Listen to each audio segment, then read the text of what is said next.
예, 안녕하세요. 중앙대학교 이준호입니다. 발표 시작하겠습니다.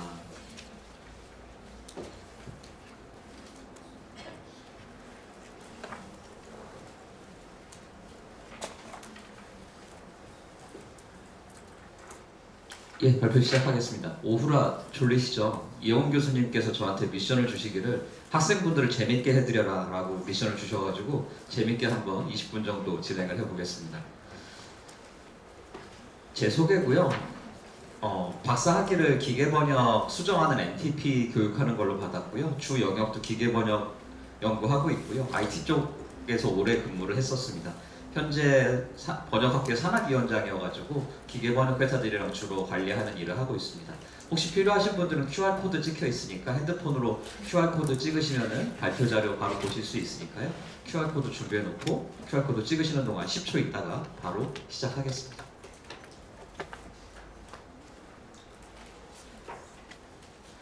앞에서 많은 분들이 이제 번역에 대해서 이야기를 해주셨고 문학 번역에 대해서 이론적으로 말씀을 해주셨기 때문에 그 이론적인 얘기를 구체적으로 저는 하지는 않고 본격적으로 좀 더 미시적인 얘기를 들어가서 하겠습니다. 문학의 정의에 대해서도 말씀하셨고 문학 번역은 단순한 언어로 글을 옮기는 게 아니다 이런 얘기를 했었고요. 하나의 언어를 다른 언어로 단순히 전환하는 행위가 아니다라고 여러 차례 이야기가 나왔습니다.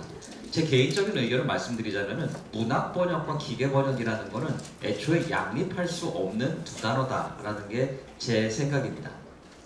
제일 밑에 줄에 나와 있는 걸 보시게 되면요. 번역이라는 건 애초에 복잡한 속성을 지니고 있기 때문에 다양한 전략을 그때그때 시의 적절하게 사용을 해야 됩니다. 이건 사람 번역가의 역할인 거고 인공지능과 사람의 가장 큰 차별점이라고 볼 수 있습니다. 문제의식은 제가 말씀드렸던 것처럼 기계 번역이 이제 수행할 수 있는 언어적 환경이 많이 만들어지고 있는데 문학 번역이라는 거는 제일 밑에 있는 두 줄 보시면 됩니다. 새로운 번역 기술의 적용 가능 검토 대상이 아니라는 게 개인적인 의견이고요. 기술 개입의 타당성 자체를 원점에서 다시 논의해야 된다라고 저는 믿고 있습니다.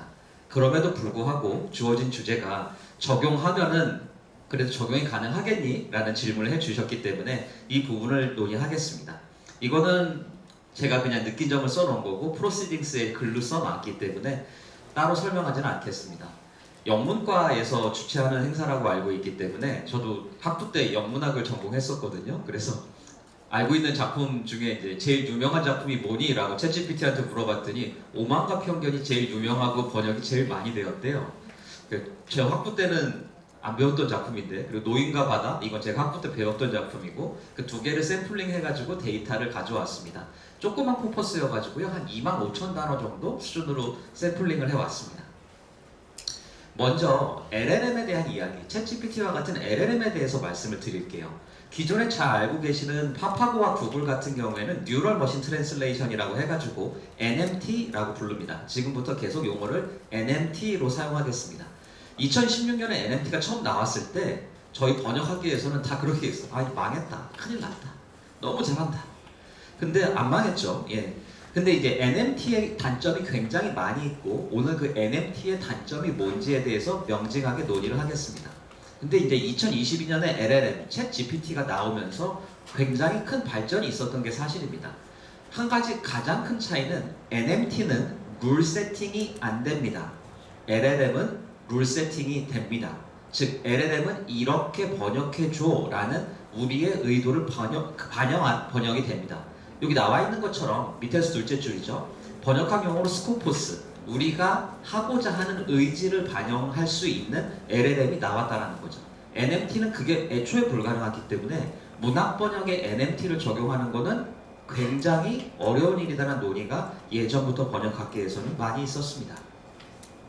그러면은 이제 LLM 만능설, 챗GPT 최고 이제 이게 나왔을 텐데 지금 여기에서 가지고 왔는데 해봤어요. 몇 개 이제 해보고 굉장히 많이 비교를 했는데 사실 텍스트를 분석을 하면서 짜증이 났던 게 챗GPT가 너무 많이 틀려가지고 오류를 뭘 가지고 와야 될지를 몰라가지고 샘플을 제가 120개인가 뽑았어요. 오류 샘플을. 깜짝 놀랄 정도죠. 근데 일단 NMT와 LLM에 대해서 비교를 하겠습니다. 여기 나와 있는 것처럼 정확성과 수용성 측면에서 NMT는 문학 번역에 부적절합니다. 아까 말씀드렸던 것처럼 NMT는 품질 이슈도 있고요. 규칙 설정이 불가능합니다. 그래서 단적으로 말씀드릴 수 있습니다. NMT는 문학 번역이 안 됩니다. 무조건 안 됩니다.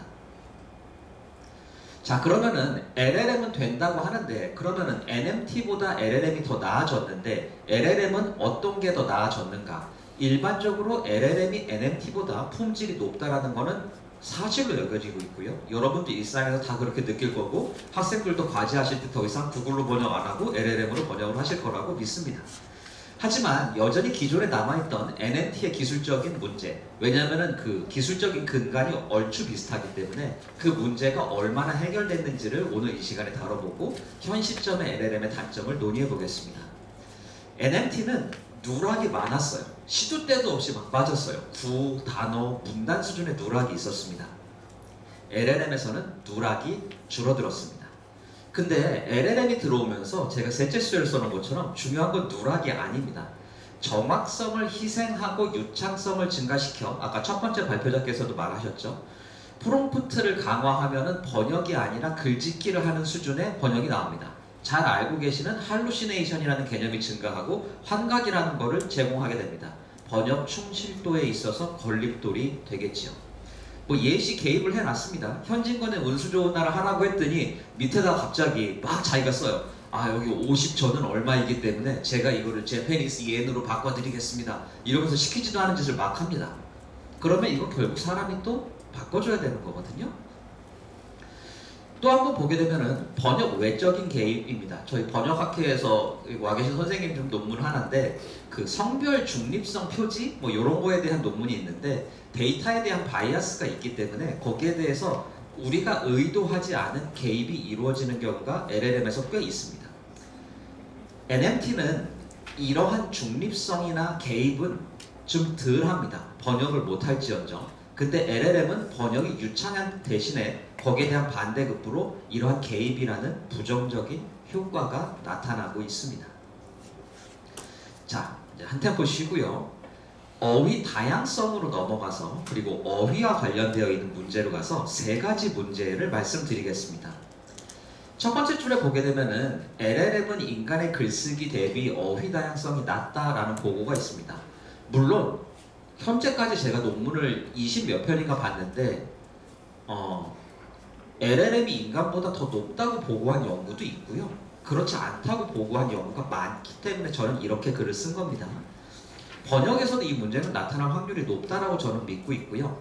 기존의 NMT에서는 어휘 다양성이 떨어지는 것은 고질적인 문제로 지적이 되어 왔었고 한국어 텍스트를 했을 때도 그렇고 외국어 텍스트를 했을 때도 그렇고 NMT는 어휘 다양성에 문제가 있었습니다. 자, 두 번째 블랙 포인트로 넘어가 보겠습니다. 제가 저기 결정론적이라고 주황색으로 써놨는데요. 영어로 deterministic, 한 성격이 LLM은 NMT 대비 떨어집니다. 무슨 얘기냐면은 A라는 단어를 주면은 NMT는 주구장창 가가가가 이렇게 번역을 합니다. 근데 LLM은 이렇게 유창한 어휘를 구사해야 되기 때문에 A라는 줄을 주면은 가라고 했다가 까라고 했다가 카라고 했다가 이런 번역의 다양성을 보여주는 특성이 있습니다. 일관성 유지에 있어서 LLM은 NMT 대비 어렵습니다. 예시 나와있죠? 오만과 편견인데 프라이드를 이제 교만이라고 냅다 번역해버리는 이런 게 나왔습니다. 제목이 오만과 편견인 걸 알았으면 이렇게 번역할 수는 없었겠죠. 물론 제일 밑에 줄에 써놓은 것처럼 단어집을 활용하면 어느 정도 이 문제는 해결이 가능합니다. 어휘와 관련되어 있는 세 번째 문제, 이거는 NMT와 LLM 할 것 없이 공동으로 나타나는 공통 문제입니다. 제가 약어로 OOV라고 써놨는데 기계번역 연구하는 사람들은 무슨 단어인지 다 알 정도로 유명한 단어입니다. Out of vocabulary예요. 즉 사전에 없는 단어, 기존에 없는 단어를 학습이 안 됐으니까 번역을 당연히 못한다는 뜻이겠죠. 실제로 옥스퍼드에 새롭게 등재된 단어를 가지고 제가 실험을 몇 개 해봤는데요. 뭐 노래방 달고나 같은 경우에는 굉장히 잘합니다. 근데 그 밑에 나와 있는 새로운 용어가 나와 있는데 이거를 그냥 음차해버리죠. 왜냐하면 그 뜻을 모르기 때문이죠. 당연한 결과입니다. 그렇기 때문에 신규어가 나왔을 때 이거를 반영하기는 굉장히 어렵습니다. 학생분들은 갑자기 그런 뭐 이런 거 하나요? 아이스 아메리카노는 잘 하더라고요. 그 다음에 한 맥락 쉬고 이제 맥락 파악의 문제로 넘어가 보겠습니다. 아까 이창수 교수님께서 좀 어렵게 인코더, 디코더, 뭐 콘텍스트 이렇게 이야기했는데 쉽게 말하면 NMT는 한 줄 읽고 한 줄 번역했고요. LLM은 한 페이지 읽고 한 줄씩 번역합니다. 그러니까 보는 창이 더 크고 사람으로 치면 시야가 더 넓습니다. 따라서 맥락 파악에 있어서 LLM은 이론적으로 볼 때 NMT보다 잘할 수밖에 없습니다. 당연하죠. 한 줄 보는 친구랑 한 페이지 보는 친구랑 시야가 다르니까요. 그럼에도 불구하고 여전히 문제가 있습니다. 제일 밑에 있는 예시를 하나 볼까요? 여기 이제 베넷이라는 사람이 누군지 다 아실 거예요. 오만과 편견에 나오는 사람인데 이제 미스터 베넷 이렇게 불러요. 그 와이프가 남편을 부르는 거예요. 근데 번역에 이제 남편이 아니라 계속 베넷이 이렇게 나와요. 주인공 간의 관계까지 파악하지를 못해요. 예전에 채식주의자 가지고 분석을 했는 건데 채식주의자로 분석했을 때는 그게 주어 생략이 굉장히 많기 때문에 더 이상 말씀드리지 않겠습니다. 그래서 주인공 관계를 파악하지 못한 경우가 굉장히 많았습니다. 또 다른 맥락 파악의 문제를 조금 더 차분하게 보겠습니다. 제가 한영 번역의 경우 등장인물의 관계 파악이 더욱 어렵다라고 써놨는데요. 잘 아시는 바와 마찬가지로 한국어는 주어 생략이 영어 대비 굉장히 빈번합니다. 영어는 주어 동사로 시작을 하잖아요. 지금 현진권의 빈처에서 가져왔는데 아내가 그것을 찾아 무엇을 하려는 것을 알미라. 여기서 생략된 주어는 나입니다. 나는 와이프가 막 뒤적뒤적거리니까 내 훔쳐다 팔았는데 어떡하지? 걱정하고 있는 그 장면이거든요. 그렇게 한국어는 주어 생략이 많이 발생하기 때문에 맥락을 파악을 해가지고 주어를 복원해주는 게 기계 번역의 굉장히 고질적인 문제입니다. 그러면은 많은 분들이 그럼 영한 번역은 조금 더 쉽겠네요. 왜냐하면 주어가 써 있으니까요. 꼭 그렇지만도 않습니다. 자, 노인과 바다를 생각해 볼게요. 주인공이 산티아고라는 사람이에요. 제목이 노인과 바다니까 산티아고 당연히 노인일 겁니다. 그리고 여기 꼬맹이가 하나 나오는데 이제 꼬맹이가 그 산티아고를 부를 때 당연히 산티아고 이렇게 부릅니다. 그림에 나와 있는 것처럼요. 근데 구글 번역이나 챗GPT한테 하면은 계속 산티아고라고 부릅니다. 꼬맹이가 할아버지한테 산티아고 계속 이렇게 부릅니다. 민음사 번역본에는 산티아고 할아버지 이렇게 나와 있습니다. 제가 말씀드리고자 하는 거는 제일 위에 나와 있습니다. 등장인물 간의 관계 파악이 매우 까다롭고 여기에 어투 및 어역까지 조절하는 것은 생각보다 굉장히 까다로운 일입니다. 오만과 편견에서도 미스터 베넷이 딸한테 갑자기 존댓말을 합니다. 왜 그러세요? 이러면서 거기 딸이 몇 명 나오죠? 3명, 4명인가 3명인가 나오잖아요. 근데 갑자기 딸한테 존댓말하는 그런 경우도 나옵니다. 자, 그 다음에 아까 첫 번째 발표자께서 말씀을 하셨고 이창수 교수님도 말씀을 하셨던 형식의 문제에 대해서 살펴보겠습니다.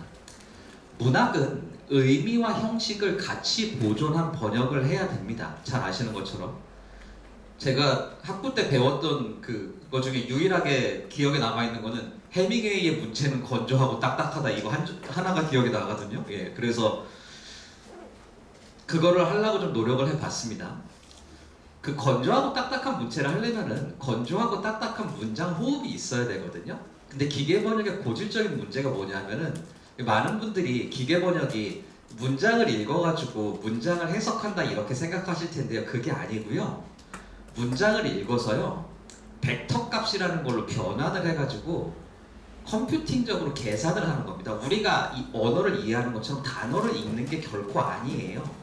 그래서 긴 문장이 들어오면은 오류가 날 확률이 높습니다. 벡터 값이 길어지니까요. 그래서 문장을 잘라서 번역을 하는 게 일반적인 기계 번역의 처리 기법입니다. 왜냐하면은 긴 문장을 반으로 잘라야지 연산할 수 있는 폭이 줄어들고 그래야지 오류가 날 확률이 낮아지니까요. 그래서 문장을 이렇게 마구마구 잘라내고 있고요. 한 문장짜리를 두 문장으로 만드는 경우, 긴 한 문장을 세 문장으로 만드는 경우가 많습니다. 즉 호흡이 달라진다는 뜻이겠죠. 시에서는 더 어렵고 이 시에 대해서 형식이 어렵다는 연구는 이미 번역학 쪽에서 여러 개가 나와 있습니다. 자, 그러면은 프롬프트를 사용하면은 다 해결되지 않느냐 이렇게 얘기를 하시겠죠. 프롬프트는 올바른 구현이 쉽지 않습니다. 프롬프트는 프로그래밍 랭귀지를 자연어로 바꿔놓은 거기 때문에 프로그래밍을 짜듯 굉장히 명확하게 짜져야 되는데, 인문계 나온 사람들은 죄송한데 저를 포함 그 엔지니어들의 코드를 짜는 로직을 이해하기가 어렵습니다. 제가 저기 써놨죠? 해밍웨이의 문체로 번역해줘 라고 한다고 해서 해밍웨이의 문체가 나오지 않습니다. 굉장히 많은 예시를 넣거나 거기에 대한 상세한 설명이 들어가야 됩니다. 물론 예전에 어떤 학회에서 어떤 교수님이 내가 10번 해가지고 결국에 성공했어요 저한테 이렇게 반박을 하시더라고요. 그래서 제가 말씀드리기를, 기계 번역을 쓰는 이유는 생산성인데 10번 하시는데 얼마 걸리셨어요? 30분 걸렸어요 그러시더라고요. 예, 한 문장 번역하는데 30분이 걸리면은 기계 번역을 쓸 이유가 없겠지요. 자, 두 번째 문제입니다. 프롬프팅의 구현에 성공했다고 하더라도 전문 용어로 과적합의 문제, 오버피팅의 문제가 존재합니다. 예를 들어서 이 소설은 제국주의와 관련된 거야, 민족주의와 관련된 거야, 이 사상을 녹여가지고 번역을 해 그러면은 밥 먹었다 그래도 쌀밥을 먹었으니까 쌀이 민족주의적이라 그러고, 다음 문장에 아무 상관없는데도 민족주의적이라 그러고 다 그렇게 씁니다. 무슨 얘기냐면은 문장별로 그 의도를 따로따로 정해주지 않으면은 모든 텍스트에 대해서 하나의 의도를 적용합니다. 그럴 수밖에 없겠죠. 여러분이 프롬프트를 그렇게 줬잖아요. 그렇기 때문에 이러한 과적합의 문제가 항상 나올 수밖에 없다라는 게 가장 큰 문제 중에 하나입니다. 그래도 난 그래도 챗GPT 왕이라고 생각해, 난 다 될 수 있다고 생각해 하시는 분들을 위해 마지막 메시지를 준비했습니다. 2022년부터 2023, 24 계속적으로 논문이 나왔던 내용은 뭐냐면요, 기계 번역을 활용하는 순간 기계 번역이 하나의 틀을 제공하고 어휘 다양성을 한정하기 때문에 사람 번역가가 운신할 수 있는 폭이 좁아진다라고 이야기합니다. 거기에 대해서 논리적으로도 이해하실 거고 연구적으로도 이미 논의는 끝난 사항입니다. 문학이던 정보 중심 테스트던 기계가 준 거를 사람이 고칠 때는 그 텍스트 안에서 움직이기 때문에 운신의 폭이 좁아집니다.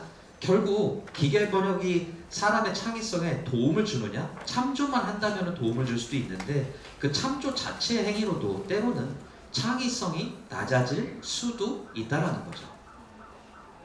지금까지 말씀드렸던 내용의 결론은 다음과 같습니다. 번역기술 발전으로 LLM이 부분적으로 문학 번역에 도움을 줄 수 있을 걸로 보이는 건 맞습니다. 특히 규칙 설정 때문에 큰 도움을 줄 수 있는 것은 맞습니다.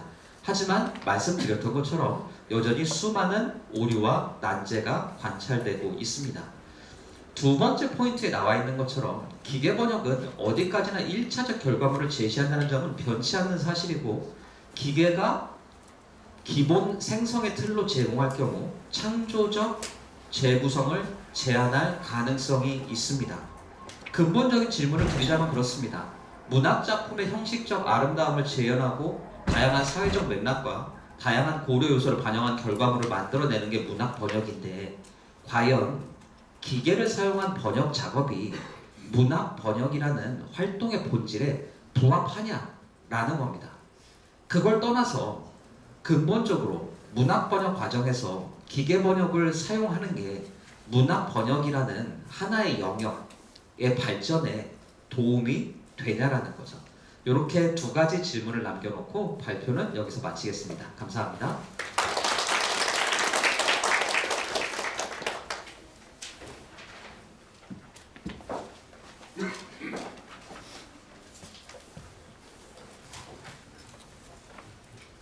네, 이준호 교수님 아주 흥미로운 모두를 참여해서 이렇게 들썩이게 하는 흥미로운 발표 감사합니다.